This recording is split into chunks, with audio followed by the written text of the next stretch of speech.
What's up, everybody? John here with another video for those of you that are interested in getting a job on board a cruise ship.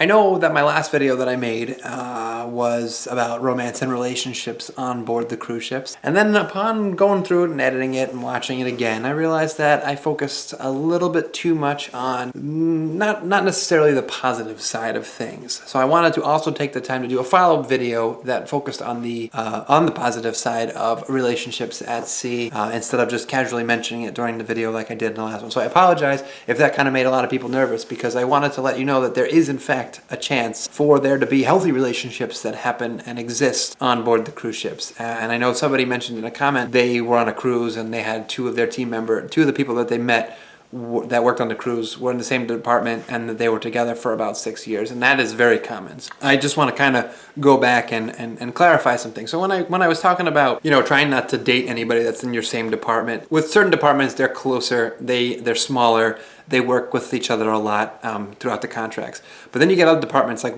the food and beverage department, where there's bartenders, there's bar waiters, there's waitresses, there's waiters, there's servers, you know, there's bussers. It's a large department, and you can be two bar waiters that are together, that are a couple, and there's plenty of them that are husbands and wives. There are boyfriend and girlfriends, but that doesn't necessarily mean that you work together. You could be a bar waiter in one lounge, and your partner can be a bar waiter in a completely different lounge that you'll never work with each other, even though you both do the same job. There's ways that you can still be involved with somebody within the same department as you, and it's not bad. It's the departments that are smaller, that everybody works with each other all the time instead of in different areas around the ship. So I want to just kind of put that out there. Also, it is possible for there to be couples that are on the ship together, that work, that are committed to each other, and this is a very common thing as well. So I guess what I want to say is, if you are in a relationship with somebody and you are serious, you can request to be on the same ship as each other. Now, the thing that does get kind of tricky when you are involved, so like me personally, my wife and I, when we were dating, we met each other on one ship, and so we worked on that ship together. Two different departments, and then when she went to her next contract, she was able to go to a ship because her position that she had, there were, you know, multiple positions of that same job, so she could go on to, she had more of a selection when she would pick her ships. My position, there's only one of me on each of my ships that I was on. I get limited selection of where I'm going to go. It just so happened that it worked out where my next contract, we were able to be on the contract together again because I had an opening that was available. I just had to wait a little bit longer than normal to do so. So it is possible to get on a ship together. Now, if you are in a job that has a lot, so like let's say that you're a bar waiter. There are so many bar waiters on each ship, your chance of being assigned to the same ship as your partner that may also be a bar waiter is a lot easier. Maybe one of you will go on and then 2 months later the other one will sign on. So there's going to be a lot of staggering. Very, very rarely have I seen two people in the same couple sign on at the same time. There's been cases where one will sign on, then the other one will sign on a couple weeks later or months later, but then maybe one will extend their contract so that they can sign off at the same time. I've seen that happen a lot of times. That's always an option as well. So there are chances for there to be relationships on board. Also, how it works with cabin assignments, there are different types of cabins on board. So you get your regular cabin where crew members share with each other, where there's bunk beds. Then you get your solo cabins, your single occupancy cabins, where you have your own cabin. There's one bed inside it.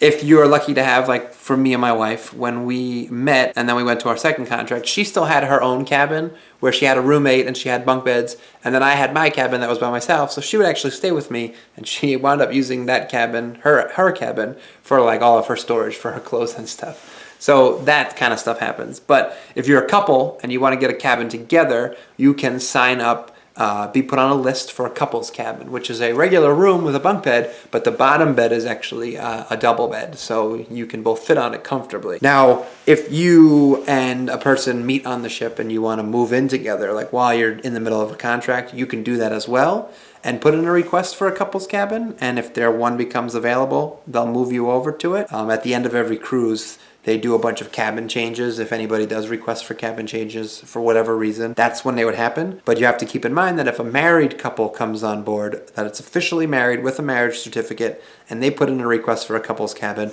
priority. They have it over anybody who's just dating that wants a couple's cabin. So just keep that in mind, that it is possible to meet somebody within a contract And if you get, you know, pretty serious and you want to move in together, you can do it as well. Same thing goes for couples that travel ship to ship with each other. They can come on together. I know like a lot of members of the dance cast that are couples, they'll kind of assign ships together and they'll join together at the same time just because the casts sign on as a whole, so that happens. But yeah, just kind of put that out there that it's not all doom and gloom and like, oh, be careful what's going on. You can be in a successful relationship while you're working on ships, and it works.